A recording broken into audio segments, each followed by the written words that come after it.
Comtoise Radio, l'actu dans les Vosges saunoises. Bonjour, dans l'actualité de ce vendredi 12 avril, ce sont les derniers jours pour rouler sans difficulté entre Lure et Vesoul.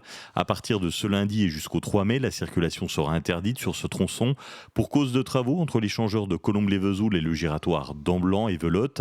Ils se dérouleront de 5h à 20h. La circulation sera possible en dehors de ces horaires. 20 jours de chantier pour renouveler la couche de roulement.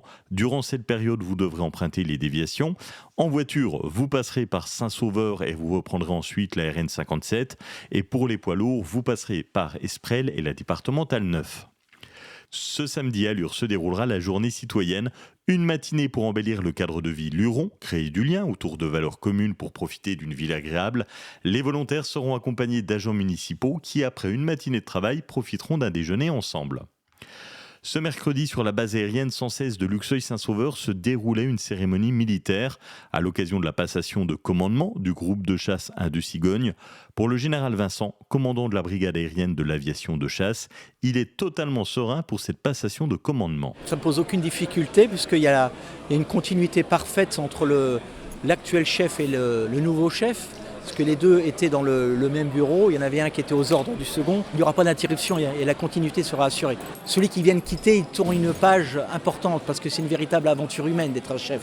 Comme je le disais tout à l'heure, vous vivez des moments formidables, des missions exceptionnelles avec vos hommes, que ce soit des pilotes, des officiers renseignement ou des mécaniciens. Et là, il va se retrouver de l'autre côté de l'Atlantique à travailler pour le futur, se préparer à ses futures responsabilités dans les armées. C'est le lieutenant-colonel Nicolas qui devient commandant du groupe de chasse 1 du Cigogne. Une décision mûrement réfléchie pour l'ancien pilote de chasse. C'est quelque chose qui se met en place de façon assez longue. C'est quelque chose qu'on mature assez longtemps. Pour ma part, un peu plus de 10 ans.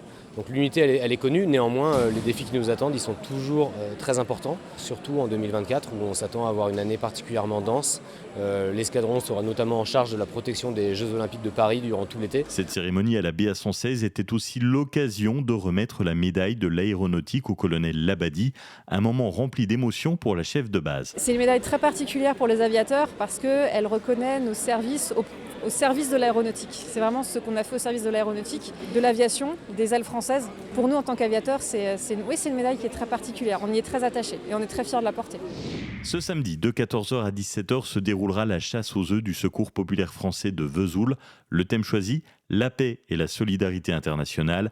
140 enfants s'amuseront sur différents stands autour du parcours de la solidarité ou encore du chamboule-tes droit, de la pêche à la ligne, du tir à l'arc, un coin lecture avant de récupérer les précieux œufs en chocolat. Ce samedi, des véhicules anciens s'invitent sur le parking de la mairie de Luxeuil à partir de 16h30. C'est à l'occasion de la 25e édition de la Nuit franc-comtoise.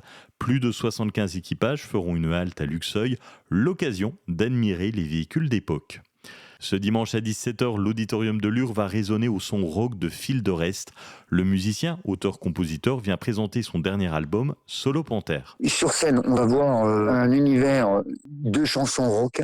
Quand je dis rock, c'est qu'elle va aller chercher des sources dans le blues et dans le rock, tout en gardant la poésie française. L'ancien luron a commencé son histoire dans la sous-préfecture. Il a joué à la première fête de la musique de Lure et depuis, il n'avait jamais rejoué ici. Ça me fait drôle, pas pour l'endroit, parce que je sais qu'il y a des gens qui vont revenir et des gens qui m'ont aidé quand j'ai commencé. Il y a notamment des gens comme Jean-Pierre Felpin. C'est quand même lui qui crée des festivals à Lure et qui a amené TFN. Il y a aussi des gens qui ont fait des études avec moi.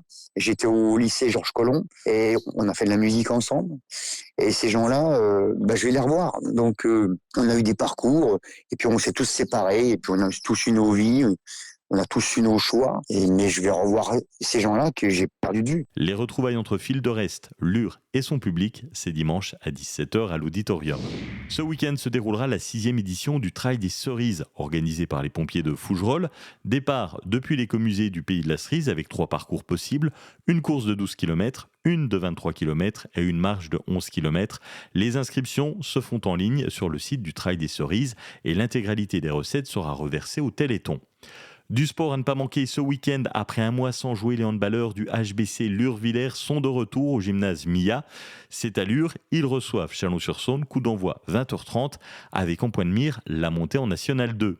Ce soir, ce sont les vacances scolaires et si vous vous demandez quoi faire avec les enfants, emmenez-les au cirque.